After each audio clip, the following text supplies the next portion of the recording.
vamos falar de uma empresa que nasceu em Bauru e hoje é uma das maiores empresas de cobrança do Brasil, isso mesmo. É um case, um exemplo de trabalho e determinação que vale a pena ser mostrado aqui no Business, que a gente lembra, vai ao ar todos os dias às 10h30 da noite. Estamos falando da Pascoaloto Serviços Financeiros. E para falar sobre o assunto, nada mais, nada menos do que Nelson Pascoaloto, que está à frente dessa empresa aí, que completa 15 anos. Sua empresa está debutando. Sim. Muito obrigada pela sua presença aqui, querido. Você, você deve ser um homem ocupadíssimo, dispensou aí uns momentos, uns minutos para falar conosco aqui hoje no Business. Se você não conseguir assistir ao programa pelo canal 27 da NET, você consegue pegar pelo www.redetvshop.com. Um pouquinho do currículo do Nelson Pascoaloto. Ele é um libriano, um dos signos mais charmosos e equilibrados do zodíaco. Nasceu no dia 5 de outubro de 1952, em Guapiaçu, microrregião de Votuporanga, interior do estado de São Paulo. Aos 17 anos, mudou-se para Votuporanga, onde fez o colegial. Se eu estiver falando alguma coisa errada, você me corrige. Onde fez o colegial e também formou-se, né, e o curso superior de Ciências Contábeis. Formou-se contador em 77, exerceu a profissão até 91 e aí em fevereiro, graças a Deus, fevereiro de 86. 86, né? Para a nossa felicidade, veio para Bauru, mudou-se para cá. Aqui trabalhou numa concessionária, ralou muito, viu? Vocês pensam que não, mas ralou muito. Depois ingressou na faculdade de Direito e então, como eu já disse, há exato 15 anos, abriu aí a sua empresa de cobranças. Bom, atualmente o Grupo Pascoaloto tem sede nacional em Bauru, né? Possui 25 empresas, sim, olha só como cresceu. Estados. Filiais em 14 estados brasileiros. A Pascoaloto está debutando, né, seu Nelson? Sim, fazemos 15 anos agora, dia 16 de dezembro. Vai fazer um baile, alguma coisa assim? Vamos ver.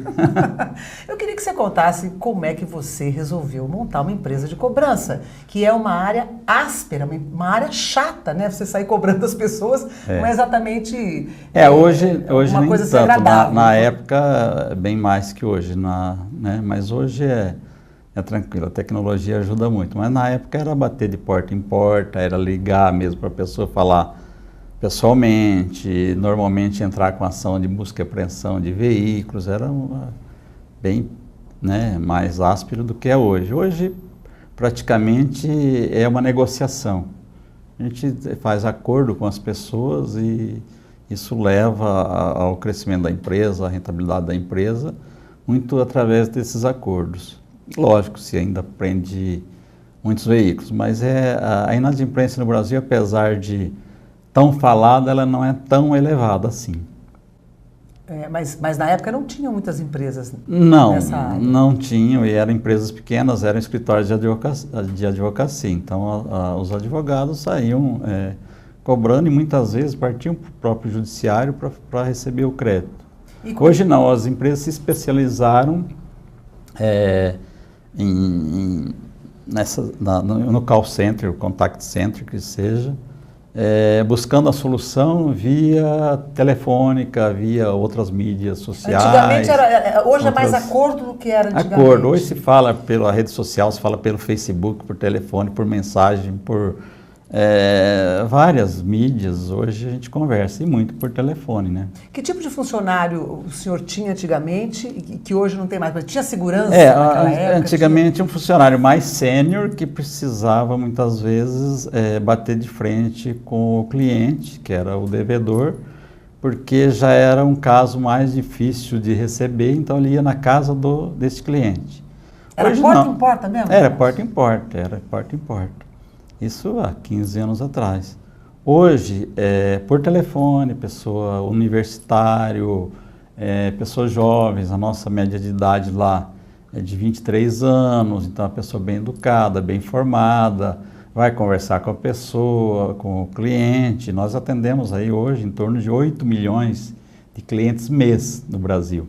Então, né, e fazemos aí 18 milhões de ligações por mês. Então é um volume muito grande, mas é todo ele baseado em conversa, de acordo. Não se chega, não tem mais aspereza, mesmo porque temos Código de Defesa do Consumidor e Código de Ética que proíbe, que proíbe esse tipo de conduta, né? E a conduta nossa é toda monitorada, ela é toda 100% de ligações gravadas e tudo mais. É uma coisa assim, dentro de ética, dentro de transparência, dentro de comprometimento do funcionário e buscando, lógico, o resultado para os nossos contratantes, que são os bancos. Que tipo de funcionário o senhor contrata para fazer o atendimento? São pessoas que estão se formando em quê e procuram a Pascoaloto para trabalhar? Hoje as crianças já nascem já acessando celular, notebook, essas já nasce coisas, com chip. Né? Nasce com chip. Então o jovem aí na faixa de 16, 17 anos também está bem informatizado.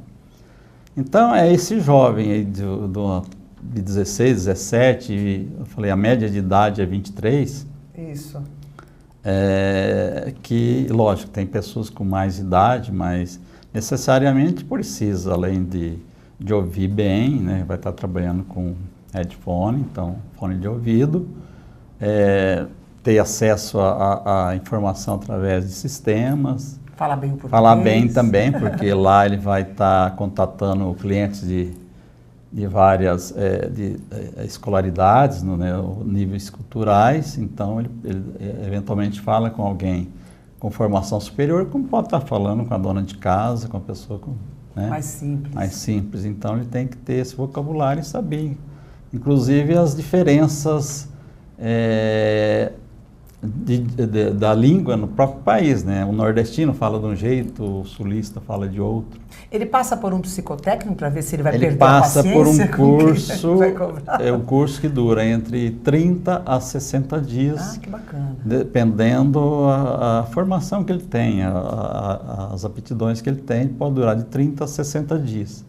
E nesse curso ele vai aprender essas coisas todas, questão da língua, a questão da própria geografia, saber onde ficam os estados. Tá. Porque, infelizmente, às vezes a escola não ensina tanto assim, e muitas vezes ele não sabe onde fica. E as questões das diferenças culturais de cada estado, norte, nordeste, do linguajar, né? Que ele precisa saber, as questões também, o que é juro.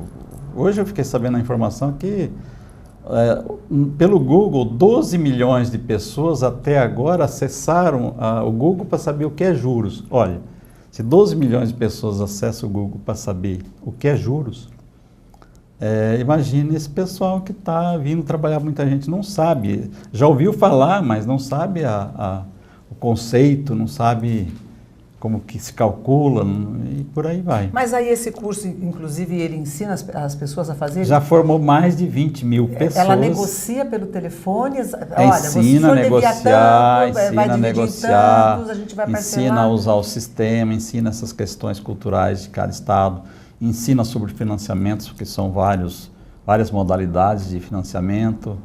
Ela precisa saber o sistema financeiro, como é que funciona. Ela precisa saber e para entrar já sabendo isso. E aí ela tem a facilidade de lidar com o cliente. Tá. Se fosse um universitário, qual seria o curso interessante para poder trabalhar numa Pascoaloto, por exemplo? Direito, economia, administração, essas áreas. O senhor tem muitos universitários lá? Tem a maior parte, mais da metade. Funciona como se fosse assim, um estágio até para a vida profissional dele? Sim. Você tem um percentual de quanto o senhor consegue resgatar aí das dívidas que o senhor negocia ou não? Existe um percentual médio? Existe. Hoje, em torno de 95%, 96%. Nossa, o percentual é alto. O que vira jurídico não chega a 1%. O que vira caso jurídico em torno de 1%. Mas a gente chama over 90, que é o vencido até 90 dias. Porque assim, às vezes o cliente atrasa, mas ele não atrasa, não vai deixar de pagar, ele vai pagar com atraso. Então essa inadimplência é mais ou menos estável, isso gira em torno de 20% a 25% pessoas que não pagam no vencimento. Desses 20% a 25% que não pagam no vencimento, se chega ao final de 90 dias com um percentual muito pequeno de pessoas que ultrapassam o prazo de 90 dias. Quem paga menos? As pessoas que têm mais posse ou as pessoas que têm menos posse? Não, eu acho que não, lógico, tem esses levantamentos, mas assim, o brasileiro paga bem. Tá? O que não paga bem é caso de fraude, muitas vezes envolvendo outras pessoas interessadas na concessão do financiamento, mas o brasileiro paga bem. ou eventualmente alguns financiamentos que são concedidos pelo governo sei lá, com critérios que a gente desconhece e às vezes acaba pela facilidade da obtenção não pagando corretamente. Mas o brasileiro é muito pontual, paga bem, não é, a gente o povo não tem, brasileiro, o povo brasileiro. O povo brasileiro paga bem. Paga. E os juros são caros, deixa eu ressaltar, os juros são caros. Altíssimos. É que a economia nossa, ela demanda ela ainda falta mecanismos aí, possivelmente jurídicos, econômicos, políticos, que poderiam facilitar essa redução. E vem aí, a partir do ano que vem, o cadastro positivo, onde as pessoas que pagam bem terão uma redução até nos juros que lhes serão cobrados daí em diante. Que hoje não tem, a gente não tem mecanismo que aponta quem é o bom pagador e quem é o mau. Todo mundo entra pagando um juro alto. Na mesma cesta, né? E não, o correto seria o que paga bem pagar menos juro e o que paga mal nem ter o crédito. Ou quando tiver o risco que a instituição vai correr, tem que ser compensada de alguma forma. O ideal é que todo mundo pagasse bem, mas o percentual que não pagam é eventualmente ou circunstancial. Morreu gente da família, perdeu o emprego, perdeu o negócio e aí vai. Então, esse circunstancial não tem como prever, né? Ele vai acontecer depois da... Quais são os clientes que o senhor tem? Bancos, empresas? A maioria é bancos? Bancos, praticamente 100% os grandes bancos, todos os grandes bancos. E o senhor está com uma média de quantos funcionários hoje? E quantos clientes? Nem cobrança 7.600.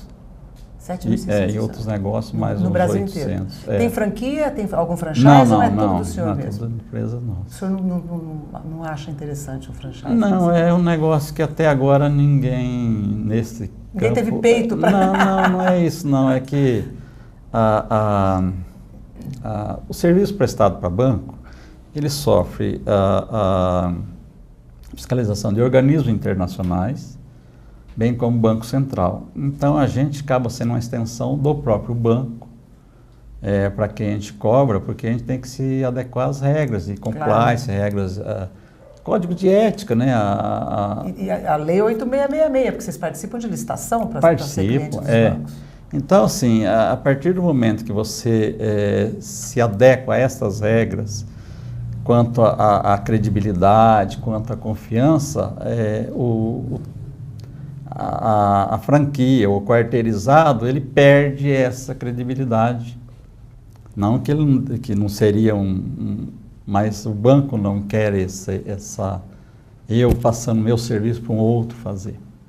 Ele quer que eu cobre, como outras empresas grandes do mercado, faça o trabalho e responda por aquilo que faz. Bacana, gente. Olha que legal, né? Uma empresa que a gente não sabe direito como funciona. Hoje nós estamos aqui com o Nelson Pasqualotto, dando todas as dicas para a gente. Nós vamos fazer um rápido intervalo e daqui a pouquinho vamos voltar falando um pouquinho sobre a tecnologia que a própria empresa acabou desenvolvendo, né, seu Nelson? Sim. Para poder facilitar aí o trabalho dos funcionários e o sistema todo, para funcionar bem o sistema de cobrança. Business vai para o intervalo, volta já já. Se você perdeu o primeiro bloco, www.redetvshop.com, assiste lá o primeiro bloco. Daqui a pouquinho a gente volta falando sobre isso e também sobre o lado social dessa empresa, né? As empresas têm que ter esse lado social, que é muito bacana, né, seu Nelson?